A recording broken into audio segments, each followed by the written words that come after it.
Pulao, roast, গরু এসব খেতে খেতে এই ঈদে মনে হয় সবারই নাজেহাল অবস্থা হয়ে গেছে। কি বলেন, তাই না? আসসালামু আলাইকুম। পোলাও, রোস্ট, গরুর মাংস এসব খেতে খেতে যখন আমাদের সবার নাজেহাল অবস্থা হয়ে যায়, তখন সবারই একটু ইচ্ছে করে, ইস যদি একটু ভর্তা ভাত হতো, তাহলে হয়তো একটু তৃপ্তি করে দুটো ভাত বেশি খেতে পারতাম। এসব গতানুগতিক পোলাও, রোস্ট, গরুর মাংস থেকে মুক্তি পেতে আজকে নিয়ে আসলাম একটি শুটকির রেসিপি। এই রেসিপিটা এতটাই মজাদার, এটা অনেকেই পছন্দ করে, অনেকেরই খুব প্রিয়। আমিও তার ব্যতিক্রম নই। তো প্রথমেই এই রান্নাটা করার জন্যে যেটা প্রয়োজন হবে সেটা হচ্ছে শুকনো মরিচ আর সেই সাথে কাঁচামরিচ। কাঁচামরিচটা দিয়েছি আমি যাতে অতিরিক্ত ঝাল হয় সেজন্য। তো প্রথমে আমি এগুলোকে একটু পানিতে ভিজিয়ে রেখেছিলাম যাতে নরম হয়ে যায়, যাতে করে আমার বাটতে সুবিধা হয়। তো দেখতেই পাচ্ছেন আমি সব কাঁচামরিচ আর শুকনো মরিচ একসাথে পাটায় খুব ভালোভাবে মিহি করে বেটে নিচ্ছি। তারপর এখানে দিয়ে দিলাম একটা ভেজা শুটকি। এই শুটকিটা দিয়ে এটাকে খুব ভালোভাবে একদম কাটা সহ মিহি করে বেটে ফেলতে হবে। এটা একটু সময় নিয়ে বাটতে হবে যাতে করে সব কিছু খুব ভালোভাবে মিহি হয়ে যায়। আমি এখানে চামচের সাহায্য নিচ্ছি কারণ আমার হাত প্রচুর জ্বলে এসব মরিচ টরিচ বাটলে। আপনাদেরও যাদের মরিচ বাটলে হাত জ্বলে, আপনারাও চাইলে এরকম চামচের সাহায্য নিতে পারেন।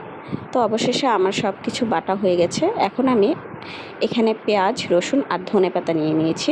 অনেকটা বেশি করেই নিয়েছি কারণ শুটকি যেহেতু, শুটকিতে পেঁয়াজ রসুন বেশি না হলে কিন্তু সেটা খুব একটা খেতে ভালো লাগে না।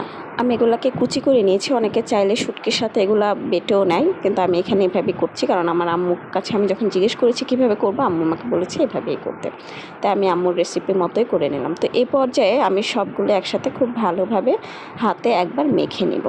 আমার মাখা হয়ে গেছে। এখন আমি যে মরিচ আর শুটকিগুলো বেটে রেখেছিলাম সেগুলো এর মধ্যে দিয়ে দিব। এই তো দেখতেই পাচ্ছেন আমি এটাকে বেটে একটা বাটিতে রেখে দিয়েছিলাম। এখন আমি এই জিনিসটা এই পেঁয়াজ, রসুন আর ধনেপাতার মধ্যে দিয়ে সবগুলো একসাথে খুব ভালোভাবে মেখে নিব। তো ভিডিওর এতক্ষণ পর্যন্ত এখনও যারা আমার সাথে আছেন তাদের সবাইকে ছোট্ট একটা রিকোয়েস্ট করব, আপনারা যদি আমার এই ভিডিওটা একটুও পছন্দ করে থাকেন, আমার এই ভিডিওটা যদি আপনাদের মনে একটুও ভালো লাগার দাগ তৈরি করে থাকে, তাহলে আমার এই ছোট্ট ভিডিওটাতে একটা লাইক দিয়ে আমার পাশে থাকবেন। আর যদি খুব বেশি ভালো লেগে যায় তাহলে সাবস্ক্রাইব করে আমার পাশে থাকবেন। আর কেউ যদি ফেসবুক পেজ থেকে দেখে থাকেন তাহলে পেজে ফলো দিয়ে আমার পাশে থাকবেন। তো এই তো এখন আমি এখানে কিছু লাউ পাতা নিয়ে নিয়েছি। তো এই রান্নার মেন যে আকর্ষণ সেটাই হচ্ছে এই লাউ পাতা।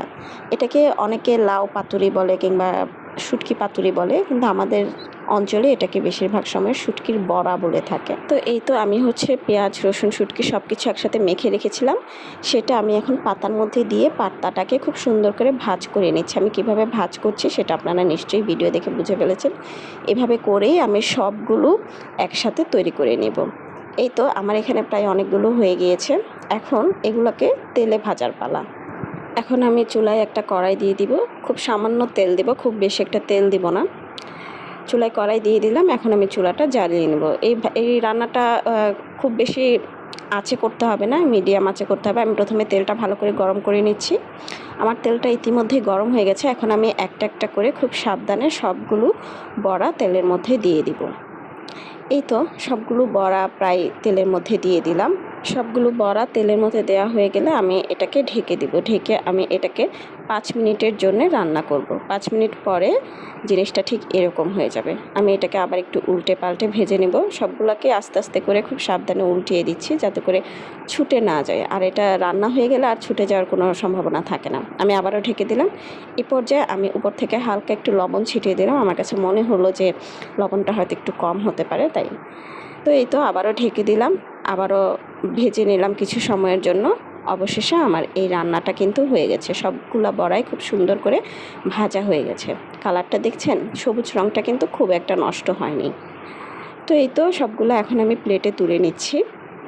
তো আজকে আমার এই রেসিপিটা যদি আপনাদের ভালো লেগে থাকে, আপনারা অবশ্যই একটা লাইক দিয়ে আমার পাশে থাকবেন আর অবশ্যই বাসায় এটা ট্রাই করবেন। আল্লাহ হাফেজ।